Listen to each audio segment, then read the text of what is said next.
Hey everyone, welcome back to Catching Up with the Walkers. Thank you so much for stopping by and joining us on the front porch, which I forgot to tell Cassie, this is the danger zone. Oh, great. We have a bird's nest right up there, and the wind on the back is a south wind, so to keep you guys out of the wind, I thought the front porch would be good. I just remembered there are birds that will probably be flying back and forth, so if you see Cassie act like there's a squirrel about to attack, it's not. And Cassie didn't get attacked. If you saw the thumbnail, you're probably wondering why she was in the hospital room again. Well, turns out that maybe if some numbers would have been caught, she wouldn't have been there in the first place. So that's what we're going to talk about today. What'd you call it? Misdiagnosis, Okay. or maybe overlooking of some things. Am I going? I mean, you go whenever you want. I'm going to enjoy it. So I have a cup of my favorite coffee. Drank my coffee, so You know who my favorite coffee is? who? Bar 7 Ranch Morning Sunshine or something. I don't know the name of it. But if you haven't ever tried it, check out Bar 7 Ranch. Our friends down in Texas, they have pretty good coffee. They do. So you guys know back in August, I got sick, was in bed for a while, emergency rooms, urgent cares, doctor's visits, tests, all the things. Missed school the first week. Lots of different stuff going on. So they decided I was having like panic attacks, which I thought was crazy because I'd never had them before. After looking into them, they can come out of nowhere. Well, And possibly was having that because I didn't feel right, which was causing me to panic and things like that. So I got diagnosed with that. And that was from a long process of elimination. So like they tried to check. Yeah, they checked my heart, they checked my head, they checked my all the things. They tried multiple things, and then they were like, well, there's nothing left. So what about panic attacks? I did a whole blood screen. I did like all the things. So fast forward, Gary became a stay-at-home farm dad. Stay-at-farm dad is the correct title. If you're going to say it, you got to say it right. I feel like I got something in my eyeball. Play an eyelash. So we got new insurance, all those things. So I needed to start going to a new doctor so I can continue my medication and things that I'm on. So I go to local doctor in town because that's where I need to go now for my insurance. Tell her what's been going on, what they did, what I'm doing, that I feel better, but I still feel weird every day, and, all those things. So since she's local, when I went to the ER and when she pulled up my file, all the ER paperwork came back. So the doctor that I used, though, was through Gary's work, so she didn't get all that paperwork, but she got my ER paperwork, and she said, so have you had your thyroid checked since you've been in the ER? And I was like, well, my doctor did like a full blood scan, the whole works, and that was supposed to be part of it, but she never said anything. She said, well, when you were in the ER, they checked it, and the numbers are like, let's see, under 1 or above 3, you have a problem, I guess. I still don't know all the technique. There's hypo and hyper. There's levels, and you were like... Mine was like 2.95. You were like on the edge. Yeah, so borderline. She's like, if that hasn't been rechecked, we need to check it because that can make you feel all sorts of things. So she checks it. I go home. I didn't hear anything back. The next day, I get a thing from the pharmacist saying your prescription's ready and what kind, and I'm like, huh. So I Google it, and it's thyroid medicine. So then, a few hours later, the doctor does call me. It was just, busy. And they said that mine's now like a 3.75. I can't remember exactly, but it was a lot higher, 3.5 something. So, started the thyroid medication, and I finally feel 100% back to myself. Back to normal? Yes, most of the time. Does that mean you're not going to yawn as much on videos? Well, possibly. I'm just curious. No, I I've been taking this medicine for over a month, and I'm still yawning. What are the implications of this? Maybe it's just better timing on making our videos. Yeah, you get them when I'm worn out. So anyway, Which is when you're not worn out. You go all the time. Was I misdiagnosed? Was that just overlooked? Am I having panic attacks because of how weird I was feeling because of the thyroid issue? Do I have both? I don't know. All I know is now I was taking very, very low dose like anxiety medicine, and I felt better-ish. But now that I'm on the thyroid medicine, I feel pretty much 100%. I mean, can anyone really be 100%? But I feel so much better. So I think you can be 100% if your mind tells you Normal. you are. But really, it's just a tricky. It's like a Jedi mind trick. So you're only as young as you feel. Yes. And whose Wait. fault was this? You're only as old as you feel. Who knows? Whose fault was this? I don't know. Maybe I should have asked more questions. Maybe because the levels just weren't consistently, they didn't look into it. But I'm so glad the new doctor, which I used to go to her a long time ago, but I'm so glad that she looked at my levels and was like, that was really close to not be concerned about it. So when she looked at it, it was way over. So that would explain why I'm still been feeling just not right. So 2 months to the date that I started taking the thyroid medicine, I will go back. It'll be rechecked. If it's in the normal rating, we'll just keep doing what we're doing. If it's still not looking great, then they'll send me on to a specialist, is my understanding. So I don't really think there's anywhere to place blame No. because of one thing. You know what doctors say they do and lawyers say they do? Make an educated guess. They practice medicine. So as long as you're out there practicing, there's no thing to say, I'm going to get it right every single time. And I never went back to that doctor and said, hey, you got me on this medicine, but I'm still not feeling right, because I was just happy that I felt better. I had no more attacks. I wasn't in the ER. I was being able to drive every day there for a little bit. Gary was having to drive me. Like, I was able to function. So I never went back and said, hey, it's better, but it's still not great. So I probably should have done that. But really, I go to the doctor when I feel like I'm dying. Which is not recommended. Go all the time, Go see your all the doctor, get checkups, get blood work, all the stuff. So if there was something to be learned from this, it was, I feel like, educational for me, is that panic attacks are real. Yes. Like, I honestly have never been in close proximity, like real close to somebody that has experienced it. And whether it was caused by the stress or a combination of thyroid and something else, who knows what was caused. But it was real, because there were things, and you could explain it better probably, but I did research on it too. But like your brain is telling you that you're not safe, and like your body, it all just doesn't know what to do. Yeah, I have never had trouble with driving. When everyone's going somewhere, I'm the person that drives.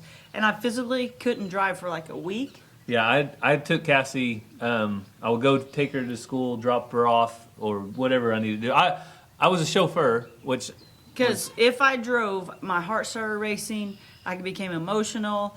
It was almost like, you guys know that you've been watching, I had diabetes checked, I was checking my blood sugar, things like that all the time, because it just felt like all those things. Now you're bringing flashbacks to the Walgreens incident where I had to go in 6 different times to get everything that a diabetic might need. Yeah. That was pretty traumatizing for me. So in the ER, I started shaking uncontrollably. Gary thought I was having a seizure. Like, it was just crazy. So all those things are real. Why was I having that? I don't know, but I have lots of theories. But now I'm just wondering, like, because of the thyroid throwing me out of whack, me worrying, like, I really thought I had a heart condition or something was wrong. So me worrying about that, going back to school, we had just got the foster kids had just got a new placement, which is stressful enough all in itself. You're in a world of unknowns with them. Like, where are they at? How are they doing? So there was lots of things. So I think it was extremely hard to pinpoint what's happening. So anyway, I feel better. I think I'm normal. You're feeling. Not that I wasn't normal, you're feeling but... better. No, and that's the thing. I think there's like some kind of a stigma attached to anxiety and Nobody wants to talk about it. things where people don't want to talk about it. So I think it's good for us to talk about it and say, you know what? There's a lot of you guys out there that have anxiety, and because you have anxiety, maybe you need medication, and maybe you need therapy, or maybe you need something. Maybe you need to talk to, people at your church or friends or family, and it's okay, because I think that stigma needs to be removed so people can be treated and get better. There were so and many not people be negative about it. in my day-to-day lives that's like, yeah, I'm on medication, or I'm seeing a therapist, or I this or that, and I'm like, I had no clue. Like, so don't be ashamed. I don't think we need to walk around with a tag that says I have anxiety, but also I don't think people need to be ashamed and hide it, because did I have anxiety because of my thyroid? Did I have anxiety because of my busyness? I don't know why, but for some reason I did,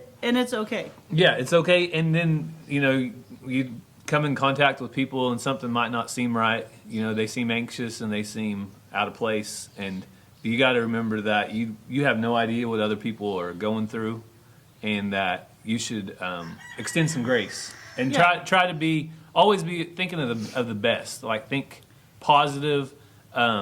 Maybe they're going through something that you have no clue about, and give them a little bit more grace. Yeah, and I will say, once I finally realized, and they told me my heart was good and all that, but once I finally realized, like, I wasn't dying, which sounds crazy, but I mean, when I would start feeling that way, I'm like, oh my goodness, something bad's about to happen. So once I realized, hey, you're having a panic attack or whatever, I would breathe, tell myself I can do this, tell myself I'm fine, goes away. So even the last few months where I still haven't felt great and I start feeling that way, I talk myself out of it, where before I'm like, oh my goodness, I'm dying. And then it just went to like 100. Yeah, it goes like real fast. Yeah. So that is the misdiagnosis update, though. So now you guys kind of have full circle on all the things that happened along the way. And now hopefully we learned something. Yeah. We've learned something out of this deal. We know that it can happen, and a lot of your suggestions were spot on. Hey, you do need to take some more rest, and do need to give yourself breaks, and need to not live off of Coke Zero. Yeah, manage your schedule, and don't fill your body with caffeine and artificial sweeteners and stuff, because that can also mess with you. Yeah, my doctor said, quit doing anything with aspartame. There's certain allergy medicines that they've told me not to take, because that can increase all of it. But there's just lots of different things that I had no clue about, that I was kind of like fueling that fire. Yeah, and I think a lot of people probably do that not knowing, that those things are bad for them, and because, they've always had it. So there you go. Lots of lessons learned through this, and Cassie is feeling better. So that's the main thing. So the good news for today is we have not been attacked by the birds that are swarming. No, but they're like all right there. Yeah, they're not happy, but there are no babies yet. They're probably eggs up in the nest. And we had some guests over this weekend. We had some friends up from Texas that were traveling through, and we got to hang out and spend time with them. But I warned them, because they were sleeping in our living room area. Oh. I warned them that not at any time in the middle of the night, lights may go off and on. And I pulled the curtains over here, the window, because those birds will come and go all through the night. And they made their nest on our motion sensor light. Yeah. So it automatically comes on or off when it goes through. But as far as catching up with the walkers and what's going on here on the farm, like I said, we had guests this weekend, so that kind of kept us busy. Yeah. But some big things happened this weekend. Ranger played soccer and played soccer again and ran a 5K all in the same day. You did. So we had the 5K at Cassie's school. How do you think that went? Went awesome, especially for the first one. So I ran the 5K. Mazzy and Ransom did the fun run, and I was the official hype woman. Had my speaker with music going and a microphone down the road a little bit, cheering for people, telling them, you can do this. So when I came running through at the end, did it look like I was running fast or just barely going? You look like lightning. Oh, whatever. You're lying. People are like, there at the end, I heard several people that were just watching the race. sprint it out, run fast, run fast. Well, that person looks like they're jogging. Somebody said, quit jogging. Well, after you've That's probably ran, Dutch. after you've ran 3, yeah, maybe in Dutch. After you've ran 3 miles, You feel like you feel like you're sprinting and you look like you're jogging. So just because it looks like you're like Baywatch. yeah, you're like, oh, I'm running in sand and I'm going to get there, and you're really trying at the end because you want the best time you can get. Yeah. But Then you got those kids that go around that last little turn and they see the finish line and they're like, and I'm like, you didn't run as hard as you could the whole time. But so my goal was 30 minutes. Finished in 27 something, like 28, 38. Thank you. So now I need to keep running. That's my goal, is to not stop just because the race is over. Yep. Because it helps. And this weekend, another really big thing happened. Mazzy had her violin recital, and she did awesome. She did. She has been going to lessons for less than 2 months. She started the week after spring break, and spring break's like mid-March. And she played Twinkle Twinkle Little Star and did absolutely amazing. So I think this is big enough that we're going to play it on both channels. Okay. Because it's going to be in a video. I never dreamed she would get up there in front of everybody. The other thing is, she was the only student who didn't walk up there with music because she didn't bring hers because she said, I have it memorized. I said, but Mazzy, if you get up there and get nervous, you won't remember. So then she was kind of worried, which it was too late. We were already there when I realized she didn't bring her music. But she remembered it and she did excellent. Yeah, she was prepared mentally. She had it down in her head, and she did an awesome job. Her teacher works really well with her. Some people don't really get Mazzy, but I feel like she gets Mazzy 100%, and they work together really well. So we're going to give you a sneak preview. So it'll be on the Walker Farm Fan video later, but take a look right now at Mazzy playing in her recital. Mazzy, you ready?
So one other thing that we did take care of this weekend was Ransom's apple tree. So poor Ransom, if you guys didn't know, he started off, I think it was with the smallest tree, just by chance. That was the one he picked. But the deer were really rough on it. They loved his little tree. Yeah, it was the furthest one, closest one to the road. I don't know why, but maybe because it was the smallest, they could reach it the best. But his tree did not make it. Nope. And this weekend, we yanked it up out of the ground and we got to plant a brand new apple tree in its space. So Ransom has a brand new apple tree. You guys will see a video coming out on that maybe tomorrow, next day, probably tomorrow. I don't know. I lose track. We make a lot of videos. But there are a couple more spots that I want to plant some more trees in. So Cassie, what's in the running at this point? Plums? Plums is probably my absolute favorite. After we have 2 apples, we have 2 peach. Pear? I do not like pear. That's me. It's all about Gary. Well, who's going to eat it? Me. Okay, can a pear tree grow by itself, or do we need 2 of them? I don't know. Okay, so what if we plant 4 more trees, 2 plums? Where are we going to plant them at? We're going to keep coming towards the garden. Oh. Ranger soccer field at some point is going to have to be. I think I don't know. We're going to move it somewhere. Maybe in the back. I don't know. They don't really use it. He kind of uses it sometimes, but anyway, two plums, 2 pears, and a Partridge in a pear tree. a partridge in a pear tree. So that will be our goal: is to get some partridges coming to our pear trees. Well, other than that, what would you do? A lemon tree? Well, that's my question. Oranges? That's my question to Grapefruit? our subscribers. Avocados? We can't do a lot of citrusy stuff. I know. So what else would you Because this just isn't the climate for it. So what do you guys think? What other tree do we need? We used to have a cherry tree growing up. The cherry trees, do they do good in Oklahoma? They have to be regional to Oklahoma. That's the thing. It was like it was just kind of wild or something. And I wanted to say that it was called, I don't know. So if you don't know where Atlanta. where we're at, She has stick tights all over her. yeah, Shelby just walked up. I'm petting her. And a stick stuck in her hair. She'll be all right. She's good. Oh, come here, baby. Oh, there's a little stick stuck in her. Get out of here, stick. So, yeah, I definitely we're gonna do some plums and apparently some pears. But is there anything else that we're missing? Like we're not thinking of? I would love some blackberry bushes in between the middle of them one day. Mm-hmm. Like I want a whole row of tame blackberry bushes, and that's gonna be probably next year or the year after. Like trying to phase these in. Yeah. But let us know down in the comments what your preference is and what we need to go after on our next tree. So last things that we always try to do here on Catching Up with Walkers is remember those that may be in need of prayer. And some of you have mentioned it in the comments, and we've been following along too. But you guys know over at Cog Hill Farm, his granddaddy went through some trouble a while back. Yeah, the tornadoes hit down there and things. And recently he released a video about him and stuff. So we're just been praying with them. Lots of people go through these type of things, and it's just not easy. So go over to Cog Hill if you want to watch that video. It was about a week ago that it was out, and let him know that you're praying for him.